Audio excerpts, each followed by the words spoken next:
Welcome back, everybody, to Bad Bitch Bets. I'm Bad Bitch Kate. I'm Wayman David. Here's the four-man parlay that's going to hit for you. You know I hit every time for you, so let's go. Shamil, Gazmatov, Amanda Rebus, Makomed, Anakinov, and Petr Yan. Four-man parlay, that gets you plus 423. And now I'm going to read it again for you. Amanda Rebus, Makomed Ankalaev, Petr Yan, and Shamil Gamzatov. That's what I said. Plus 425, baby. You know we're always hitting those four-man parlays. They're too easy. But you don't have your favorites, but what it is. Speaking of heavy favorites, look at our man coming back from COVID and just getting his ass whipped by the scale right away. So what are they? You could just rip on that towel and yank on it, do whatever you want over there in Abu Dhabi, or what? Yeah, I mean, I guess when you're Chimaev and you finish everybody in the first round, like, they'd be pretty hard-pressed to see him not make weight and, you know, that would screw some things over. Like, well, I mean, he would just have to submit 20% of his purse to Dan Hooker, which I don't know why he's clamoring for. It's a bunch of bullshit. Chimaev's not fighting Dan Hooker, honey. Oh, they got the barrier in translation. Zhang Lang. Is that how you say it? I don't know. That's how you say it. They're tricking him. They're trying to pull a fast one on him. Let's see. How do we say that?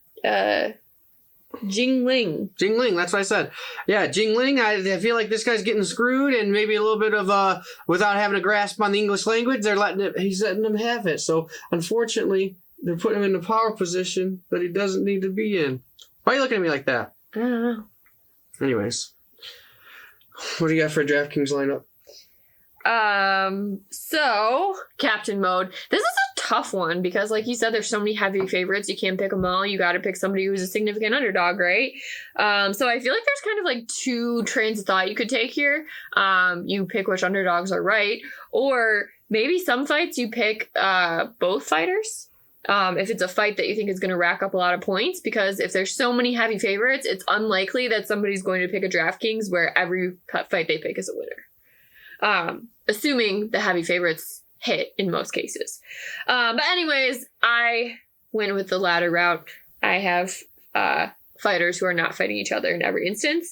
Captain Mode, I'm doing the 40K uppercut.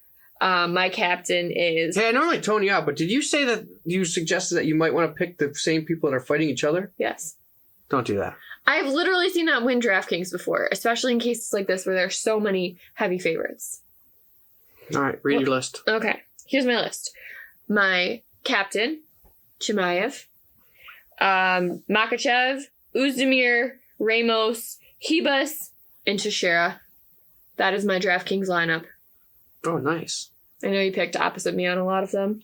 All right, here's what we're going. And now, don't forget, I'm the most recent DraftKings first place winner out of the group. We got Steel Cage Stewart. He hit on a NFL one way back in the day, beginning of the season. But I'm a fresh win off of DraftKings for MMA. And here's what we're going to go with. Ankalaev,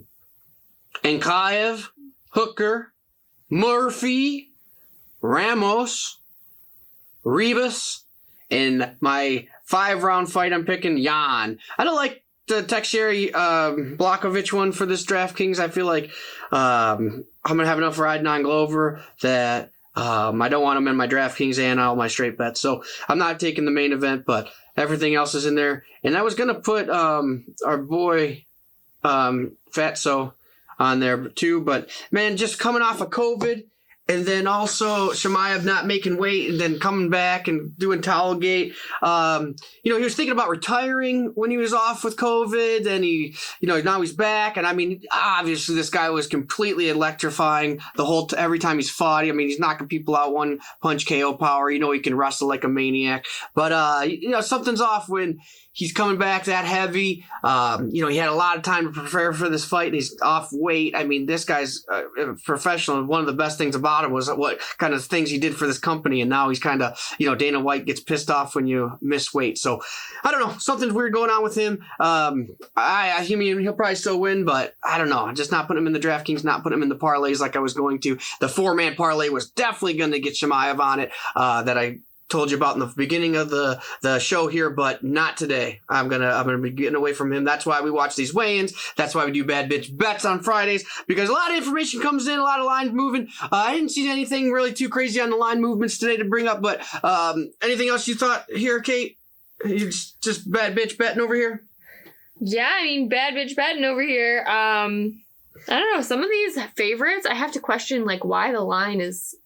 Why is the margin so large, right? Like, I don't get it. Right before taping, we watched Islam Makhachev get knocked out. And, I mean, his wrist has not been as strong, has had any fights as strong as Dan Hooker. And Dan Hooker is the hangman killer. I mean, this guy can crack. This guy can stick in there with you, with the best of them. And, I mean, obviously, if Islam beats him, he's at the next level. But what do you think about this matchup? I mean, I have Islam as my pick, but, like... The odds, I just can't believe it. Like, looking at their records, like, Dan Hooker's fought everybody. Mm-hmm. Like, who hasn't he fought? And yeah, he's lost a lot. Like, not a lot. I mean, he arguably beat Dustin Poirier and almost finished him up. Dustin Poirier was saved by the bell in that fight. Great 5-rounder, and it was, I believe, on Fight Island, so he's ready to fight there. He stayed in the United States. He didn't have to go home and have all those restrictions in Australia or New Zealand, wherever the hell he's from. But, I mean... I think we're ready to roll. I mean, that's the fight I'm most excited for the whole night. Hooker, Islam. I mean, that's the one. And Islam is the heaviest favorite on the whole card. Yeah, seems to me. I don't get it. If it was a coin flip, 110, am I taking Hooker on that one? Nah, probably not. I'd probably stay away from the whole fight. But you give me Dan Hooker at plus 400, plus 450, like I said on the Aquagon. I mean, we got to take it. The Hooker's just a professional to the 10th degree. Everything about him is just about being the best. And, he could be in the future. I see a real bright future for Dan Hooker. And, one of these guys is going to be champ in the future. Whoever wins this fight will one day be champ, I would say. What about Ozdemir Ankalaev? You think that line is right? Like, Ozdemir has only lost to, like, the most elite fighters in the division. Yeah, that's a weird one. But, I think they got this guy as the up-and-comer. Anybody with a Russian last name right now is adding, minus an extra 100 to their favoritism.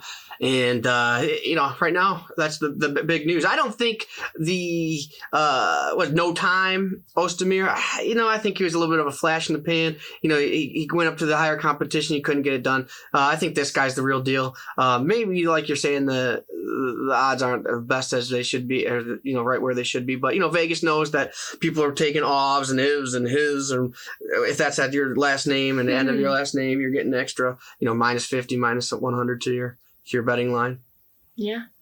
But yeah, I think there's some good Brazilian fighting against the Russians. I feel like the Russians got the Brazilians figured out though. So we don't see any of that here, but some Russians against some people who have fought a lot of really elite competition. So, yeah, maybe sooner or later the U.S. will become communist so we can actually get some good fighters. We need some poverty, right? That's what it is. All right.